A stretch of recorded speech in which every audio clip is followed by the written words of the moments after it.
السلام علیکم۔ بہت خاص ویڈیو لے کر آیا ہوں۔ اقبال کوئی محرم اپنا نہیں جہاں میں۔ علامہ اقبال، حیات و خدمات، نظریہ خودی اور اقوال، ایک ہی ویڈیو میں آپ کو یہ سب کچھ ملنے والا ہے، اور ساتھ ہی ساتھ یہاں علامہ اقبال کی زندگی کے مختلف گوشوں پر بھی روشنی ڈالی جائے گی۔ یہ ویڈیو بڑی محنت سے تیار کی گئی ہے، تو چلیے ہم ویڈیو شروع کرتے ہیں۔ ہزاروں سال نرگس اپنی بے نوری پہ روتی ہے، بڑی مشکل سے ہوتا ہے چمن میں دیدور پیدا۔ علامہ اقبال، پیدائش 9 نومبر 1877 سیالکوٹ، وفات 21 اپریل 1938 لاہور۔ آپ نے 61 سال کی عمر پائی۔ والد کا نام ہے شیخ نور محمد اور والدہ کا نام ہے امام بی۔ علامہ اقبال کے والد شیخ نور محمد نے خواب دیکھا تھا کہ لق و دق میدان ہے، ایک سفید کبوتر براق فضا میں چکر لگا رہا ہے، کبھی اتنا نیچے اترتا ہے کہ بس اب زمین کی قسمت جاگی، اور کبھی ایسی اونچائی پکڑتا ہے کہ تارا بن کر آسمان سے جڑ گیا۔ ادھر بہت سے لوگ ہاتھ اٹھا اٹھا کر اسے پکڑنے کی کوشش کر رہے ہیں، سب کے سب دیوانے ہو رہے ہیں، مگر وہ کسی کے ہاتھ میں نہیں آتا۔ کچھ وقت گزر گیا تو اچانک اس نے غوطہ لگایا اور میری جھولی میں آن گرا، آسمان سے زمین تک ایک قوس بن گئی۔ اس خواب کے بعد شیخ نور محمد نے یہ جان لیا تھا کہ ان کے گھر میں کوئی ایسا بچہ آنے والا ہے جو ساری دنیا میں اپنا نام روشن کرے گا۔ 9 نومبر 1877 کو برطانوی ہندوستان کے شہر سیالکوٹ میں شیخ نور محمد کے گھر علامہ اقبال کی پیدائش ہوئی۔ ماں باپ نے نام محمد اقبال رکھا۔ مختلف تاریخ دانوں کے مابین علامہ کی تاریخ ولادت پر کچھ اختلافات رہے ہیں، لیکن حکومت سرکاری طور پر 9 نومبر 1877 کو ہی اقبال کی تاریخ پیدائش تسلیم کرتی ہے۔ تیرے عشق کی انتہا چاہتا ہوں، میری سادگی دیکھ کیا چاہتا ہوں۔ بچپن میں دوست اسے بالا اور کچھ بابا کہتے۔ خوشیاں تو جگت چاچا تھا جو عمر میں بالا سے شاید بڑے تھے، مگر بالا کی وفات کے بعد بھی زندہ تھے۔ انہوں نے بتایا کہ کبھی کبھار میں بالا سے کہتا تھا کہ بالے یار چھوڑ، ہم کس مصیبت میں پڑے ہیں، چل کوئی کام کریں، تو بالا عجیب گفتگو کرتا۔ وہ کہتا، خوشیاں، کبوتروں کو نیلے آسمان پر اوپر سے اوپر جاتے دیکھ کر آسمان کی بے حد وسعتوں میں اڑتا ہوا دیکھتا ہوں تو مجھے لگتا ہے کہ میں بھی ان کے ساتھ پرواز کر رہا ہوں۔ میرے اندر عجیب و غریب سوچ اور جوش برپا ہوتا ہے۔ یہی ننھا بالا آگے چل کر اقبال کے نام سے مشہور ہوا۔ اقبال کے والد شیخ نور محمد دیندار آدمی تھے، بیٹے کے لیے دینی تعلیم ہی کافی سمجھتے تھے۔ سیالکوٹ کے اکثر مقامی علماء کے ساتھ دوستانہ مراسم تھے۔ اقبال بسم اللہ کی عمر کو پہنچے تو انہیں مولانا غلام حسن کے پاس لے گئے۔ مولانا ابو عبداللہ غلام حسن محلہ شیوالہ کی مسجد میں درس دیا کرتے تھے۔ شیخ نور محمد کا وہاں آنا جانا تھا۔ یہاں سے اقبال کی تعلیم کا آغاز ہوا۔ میر حسن ان عظیم استادوں کی یادگار تھے جن کے لیے زندگی کا بس ایک مقصد ہوا کرتا تھا، پڑھنا اور پڑھانا۔ لیکن یہ پڑھنا اور پڑھانا نری کتاب خوانی کا نام نہیں۔ اس اچھے زمانے میں استاد مرشد ہوا کرتا تھا۔ میر حسن بھی یہی کیا کرتے تھے۔ تمام اسلامی علوم سے آگاہ تھے، جدید علوم پر بھی اچھی نظر تھی۔ اس کے علاوہ ادبیات، معقولات، لسانیات اور ریاضیات میں بھی مہارت رکھتے تھے۔ شاگردوں کو پڑھاتے وقت ادبی رنگ اختیار کرتے تھے تاکہ علم فقط حافظے میں بند ہو کر نہ رہ جائے بلکہ طرز احساس بن جائے۔ عربی، فارسی، اردو اور پنجابی کے ہزاروں اشعار ازبر تھے۔ ایک شعر کو کھولنا ہوتا تو بیسیوں مترادف اشعار سنا ڈالتے۔ تو شاہی ہے پرواز ہے کام تیرا، تیرے سامنے آسماں اور بھی ہیں، تیرے سامنے آسماں اور بھی ہیں۔ سید میر حسن سر سید کے بڑے قائل تھے، علی گڑھ تحریک کو مسلمانوں کے لیے مفید سمجھتے تھے۔ علامہ اقبال جب بڑے ہوئے تو علامہ اقبال کے دل میں بھی سر سید کی محبت پیدا ہو گئی، جو بعض اختلافات کے باوجود آخر دم تک قائم رہی۔ اقبال کا بچپن ایک فطری کشادگی اور بے ساختگی کے ساتھ گزرا۔ قدرت نے انہیں صوفی باپ اور عالم استاد عطا کیا تھا، جس سے ان کا دل اور عقل یکسو ہو گئے۔ 16 سال کی عمر میں اقبال نے میٹرک کا امتحان پاس کیا، فرسٹ ڈویژن آیا اور تمغہ اور وظیفہ ملا۔ اسکاچ مشن اسکول میں انٹرمیڈیٹ کی کلاسیں جب شروع ہوئیں تو اقبال کو FA کے لیے کہیں اور نہیں جانا پڑا، وہ وہیں رہے۔ یہ وہ زمانہ ہے جب ان کی شاعری کا باقاعدہ آغاز ہوتا ہے۔ 1898 میں اقبال نے BA پاس کیا اور MA میں داخلہ لے لیا۔ یہاں پروفیسر TW آرنلڈ کا تعلق میسر آیا، جنہوں نے آگے چل کر اقبال کی علمی اور فکری زندگی کا ایک حتمی رخ متعین کیا۔ مارچ 1899 میں MA کا امتحان دیا اور پنجاب بھر میں اول آئے۔ اس دوران میں شاعری کا سلسلہ بھی چلتا رہا، مگر مشاعروں میں نہ جاتے تھے۔ نومبر 1899 کی ایک شام کو کچھ بے تکلف ہم جماعت انہیں حکیم امین الدین کے مکان پر ایک محفل مشاعرہ میں کھینچ لے گئے۔ بڑے بڑے سکہ بند اساتذہ شاگردوں کی ایک کثیر تعداد سمیت شریک تھے۔ سننے والوں کا بھی ایک ہجوم تھا۔ اقبال چونکہ بالکل نئے تھے، اس لیے ان کا نام مبتدیوں کے دور میں پکارا گیا۔ غزل پڑھنی شروع کی۔ جب اس شعر پر پہنچے کہ موتی سمجھ کے شان کریمی نے چن لیے، تو اچھے اچھے استاد اچھل پڑے، بے اختیار ہو کر داد دینے لگے۔ یہاں سے اقبال کی بحیثیت شاعر شہرت کا آغاز ہوا۔ مشاعروں میں باصرار بلائے جانے لگے۔ اسی زمانے میں انجمن حمایت اسلام سے تعلق پیدا ہوا، جو آخر تک قائم رہا۔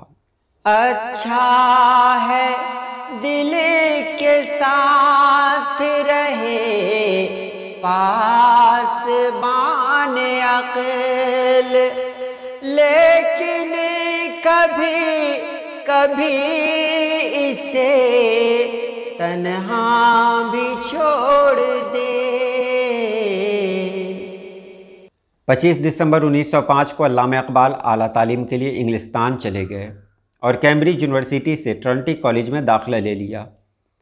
چونکہ کالج میں ریسرچ اسکالر کی حیثیت سے لیے گئے تھے، اس لیے ان کے لیے عام طالب علموں کی طرح ہاسٹل میں رہنے کی پابندی نہ تھی۔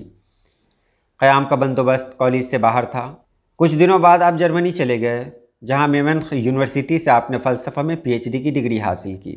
قیام یورپ کے دوران میں اقبال کے 2 بنیادی خیالات تبدیل ہونے شروع ہوئے۔ اقبال وطنی قومیت اور وحدت الوجود کی طرف میلان رکھتے تھے، اور وہ میلان گریز میں بدلنے لگا۔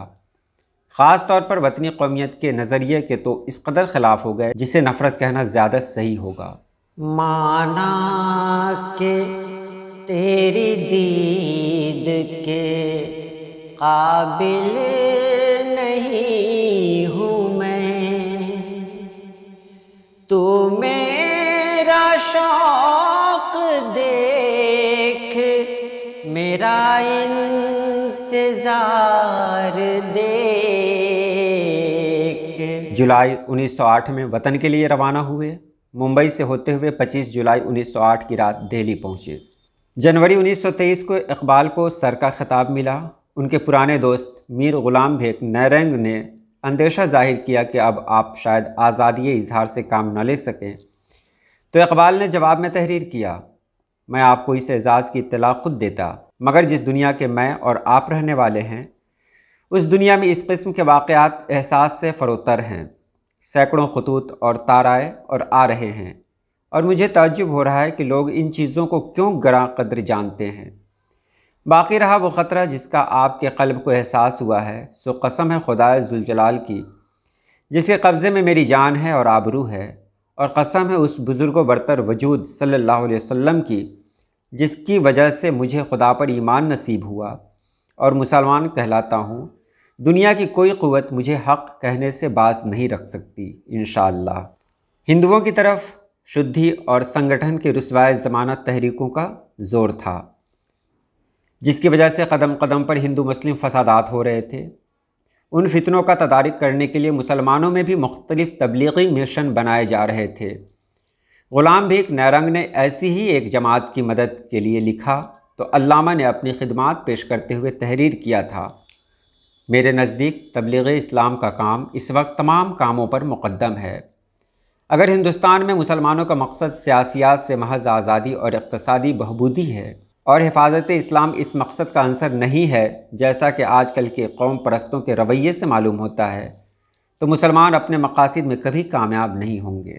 نہیں تیرا نشے من قصر سلطانی کے گنبد پر، تو شاہی ہے بسیرا کر پہاڑوں کی چٹانوں میں۔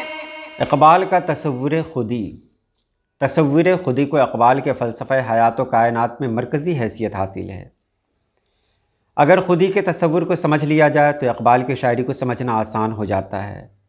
اقبالیات کے ہر نقاد نے خودی پر کسی نہ کسی شکل میں اظہار خیال کیا ہے۔